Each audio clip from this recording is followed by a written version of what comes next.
Charles II was a warm and laid-back ruler, passionate for sports, science, and the arts. His reign was certainly eventful, from the purchase of New York to the Great Fire of London. He played a crucial role in restoring the British monarchy to its esteemed position in politics and society. He achieved this by organizing a grand coronation ceremony that flaunted the dazzling new crown jewels. During his reign, there were conflicts with Holland, alliances with France, internal divisions over religion, and notable territorial expansions overseas, particularly in India and North America.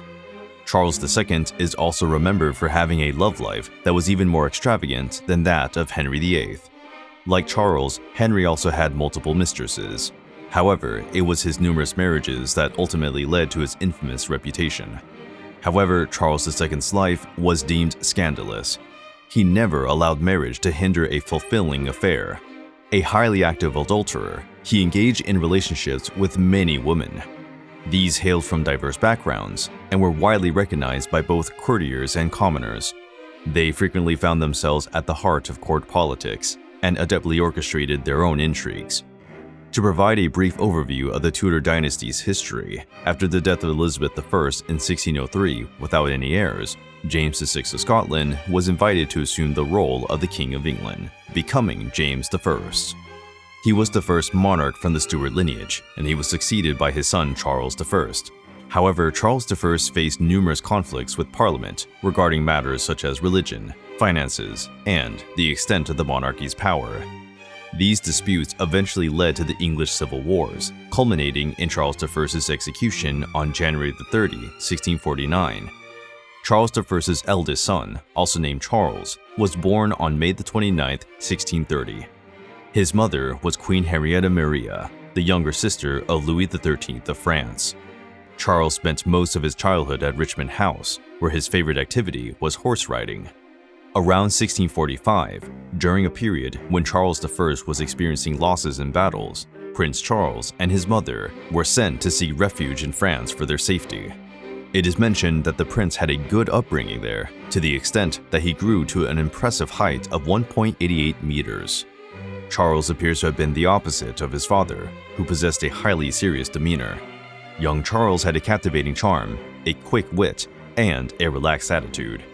Additionally, he had a penchant for flirtation that was hard to match. His amorous encounters commenced with Lucy Walter, who bore him the first of his numerous illegitimate children, James Scott. After Charles I's execution, the monarchy was abolished in England. However, Scotland was granted the freedom to determine its own course. Charles's eldest son ascended to the Scottish throne as Charles II in February 1649. He was officially crowned on New Year's Day in 1651. Pro-monarchists rallied around Charles as their figurehead, marking the beginning of the Third English Civil War, also known as the Anglo-Scottish War. The Scots switched sides, believing that Charles was their best option for safeguarding the independence of the Presbyterian Church in Scotland and advancing its cause in England. They knew that the Parliament, which was largely controlled by Puritans, would not support these ambitions. It was told that Charles himself lacked any interest in Presbyterianism, as he described it as a religion unsuitable for gentlemen. Starting from 1650, Oliver Cromwell achieved a series of victories against the Scots, ultimately leading to their final defeat in September 1651.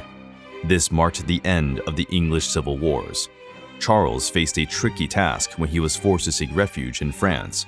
Before the Scottish king could escape to the coast and eventually travel abroad, he spent a day hiding in an oak tree. During his escape, he cleverly disguised himself as a lowly servant. The king, who was nearly destitute, had been dethroned, relocated to Holland. In December 1653, Oliver Cromwell was appointed as Lord Protector of England, Scotland, and Ireland. As a result, he became the military head of state for the English Republic. Cromwell's authoritarian rule and imposition of Puritanism left many yearning for the moderation and traditions of the old monarchy. The republic that Cromwell had established ended in 1658 when he passed away. Cromwell selected his son, Richard Cromwell, as his successor. Unfortunately, he did not receive any support from Parliament. The monarchy was restored on May 8, 1660, with the consent of Parliament, following a march on London and with the support of a Scottish army. Charles's promise to uphold a free parliament with religious tolerance helped to minimize political noise. On May the 29th, Charles celebrated his 30th birthday with a grand celebration in London. He was greeted by enthusiastic crowds, and the streets were adorned with tapestries and flowers. Trumpets resounded, and church bells chimed. The monarchy had been restored. In 1660, the Acts of Parliament enacted during Cromwell's rule were repealed, and the new model army of Parliament was disbanded. In that same year, Parliament declared Charles I a martyr, and the Church of England sanctified him. The Puritan Cromwell received the opposite treatment.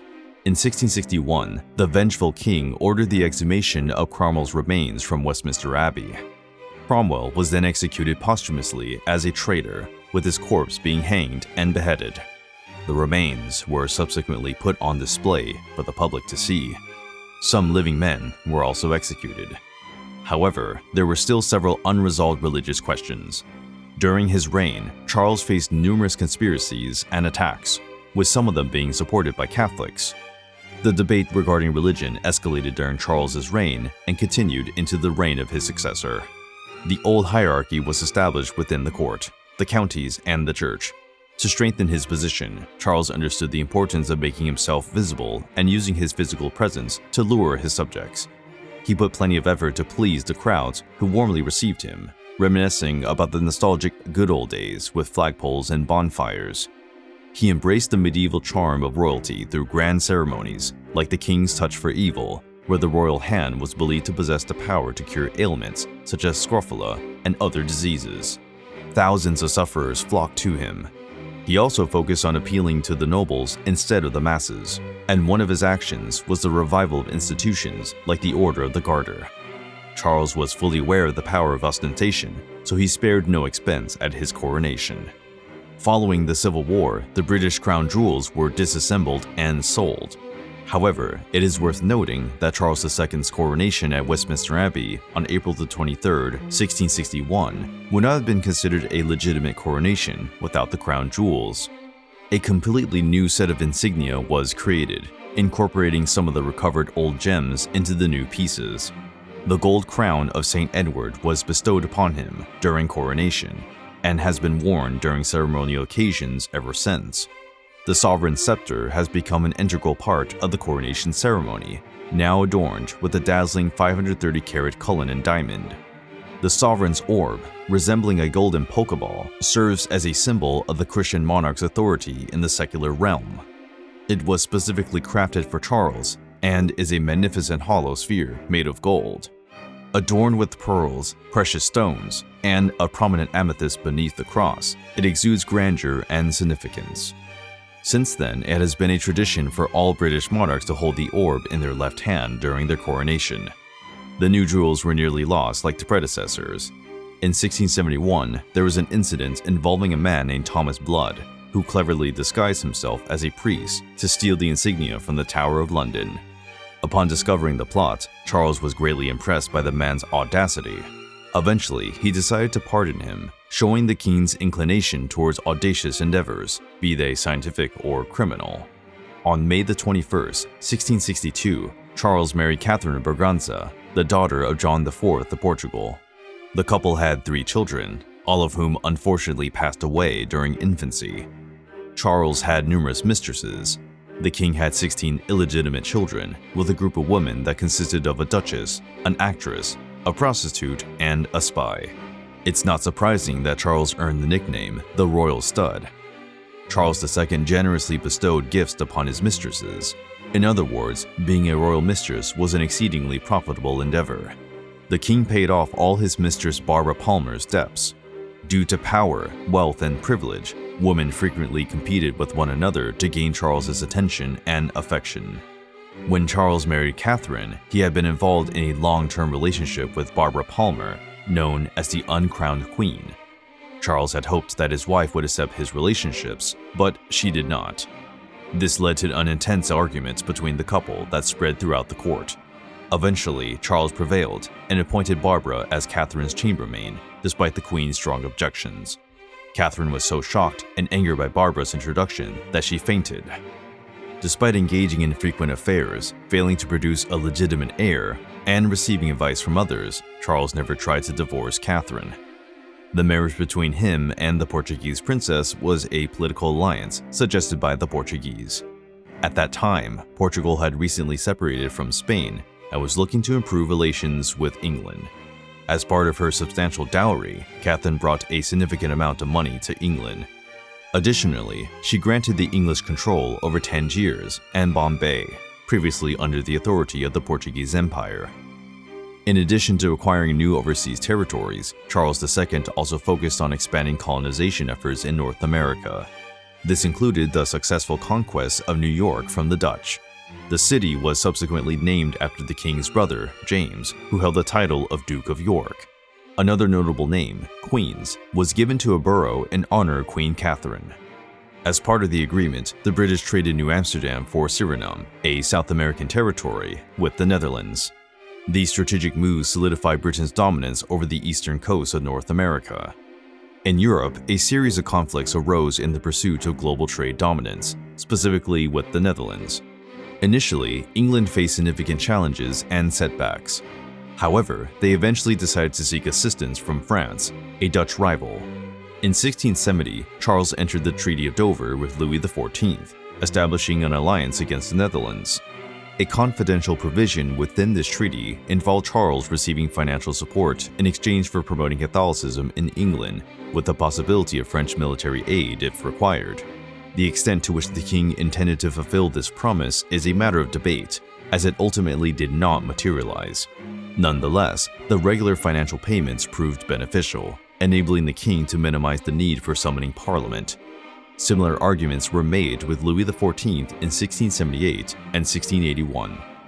During the 1660s, Charles II gained a reputation for his extravagant lifestyle at court, lavish spending, and an affinity for sports and recreational activities. However, he did not anticipate the recurring disasters in his country. In the exceptionally sweltering summer of 1665, another devastating wave of the Black Death occurred. The Great Fire of London occurred in 1666. On September 2nd, a devastating fire broke out in a bakery located near London Bridge. It rapidly spread through the narrow streets, engulfing a substantial portion of London, which at the time consisted mostly of wooden buildings. The king personally oversaw firefighting activities that spanned a duration of 4 days. St. Paul's Cathedral was among the architectural casualties of the fire. The intense heat caused the lead from its roof to melt, resulting in a molten spray that was hurled down the nearby streets. In a miraculous turn of events, the inferno claimed the lives of fewer than 10 individuals, while causing extensive damage to 87 churches and approximately 13,000 other buildings. London took many years to be rebuilt. The population of London was 500,000, with approximately 100,000 people left homeless. On February 6, 1685, Charles's troubled life ended. He passed away 4 days after experiencing a stroke at London's Whitehall Palace. He was laid to rest in Westminster Abbey. Despite an illegitimate son's attempt to seize the throne by force in July 1685, James succeeded his older brother, who had no legitimate heir. James II of England was widely considered as a prominent advocate of Catholicism, which led to many individuals expressing a desire to exclude him from the line of succession during his brother's reign. Parliament officially removed James from the succession in 1679, but Charles later reinstated him.